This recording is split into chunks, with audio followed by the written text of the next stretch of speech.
దానిలో ఈ దళారు వ్యవస్థ నుండి రైతును కాపాడి దాన్ని ఎవరికైతే రైతుకు గిట్టుబాటు ధర కోసం ఆల్రెడీ ప్రభుత్వం ఆలోచన చేసేది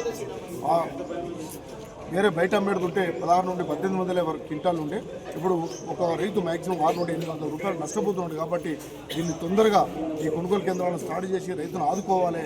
రైతు మ్యాక్సిమం 6 నుండి 800 రూపాయలు వారికి న్యాయం చేయాలి ఒక క్వింటాల్కు అనే టైప్లో ఆలోచన చేసి ఇప్పుడు ఈ మద్దతు ధర మక్కలైతును 2400 ఉన్నది, పొద్దురుగుడు 7721 రూపాయలు ఉన్నది.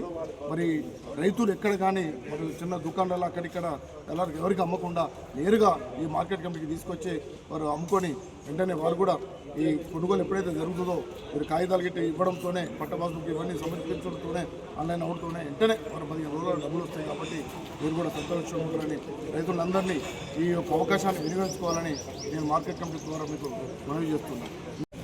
నమస్కారం. మన హుస్నాబాద్ పట్టణంలోని మార్కెట్ యార్డ్లో మన మంత్రివర్యులు పొన్నం ప్రభాకర్ గారి ఆధ్వర్యంలో మన పట్టణంలోని మార్కెట్ యార్డ్లో ఇదివరకు మక్కల కొనుగోలు కేంద్రాన్ని ఏర్పాటు చేయడం జరిగింది. అదేవిధంగా పొద్దుతిరుగుళ్ళ కొనుగోలు కేంద్రాన్ని కూడా ఈరోజు ప్రారంభించడం జరిగింది. 7721 రూపాయి మద్దతు ధర తెలపడం జరుగుతూ ఉంది.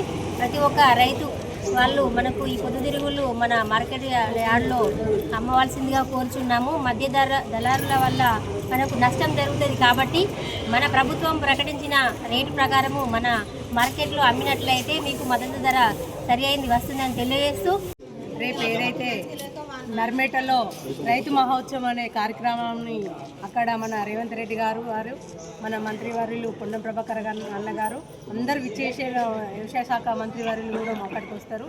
అక్కడ ఉన్న పరికరాలను మన హుస్నాబాద్ నియోజకవర్గం ప్రజలందరూ రైతులందరూ ప్రతి గ్రామ పంచాయతీ నుండి రైతులందరూ పోయి ఆ రైతు మహోత్సవాన్ని విజయవంతం చేయాలని రైతులకు అందరికీ